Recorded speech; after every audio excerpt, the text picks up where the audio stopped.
അങ്ങനെയല്ല, ഞാൻ പാടിയ എല്ലാ പാട്ടും ഇഷ്ടപ്പെട്ടിട്ട് തന്നെ പാടിയേ. പക്ഷെ എനിക്ക് എൻ്റെ ഒരു വലിയ ഇഷ്ടമുള്ളൊരു പാട്ടാണ് കാട്രിൻ മൊഴി.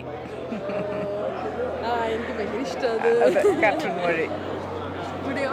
എനിക്ക് എൻ്റെ പാട്ടൊന്നും എടുത്ത് പറയാൻ പറ്റില്ല, എല്ലാ പാട്ടുകളും ഇഷ്ടമാണ്. അമ്മയുടെ പാട്ടിലും എനിക്ക് ഒന്നായിട്ട് എടുത്ത് പറയാൻ പറ്റില്ല. പക്ഷെ കാട്രിൻ മൊഴി നേറ്ററില്ലാതെ മാത്രം, വരമഞ്ഞളാടിയ മലയാളത്തിൽ എൻ്റെ പേഴ്സണൽ ഫേവറേറ്റ് വരമഞ്ചലാടിയോ, അവളുടെ കനവിൽ. അത് എനിക്ക് ഭയങ്കര ഇഷ്ടമാണ്. അവളുടെ കനവിൽ തൊടു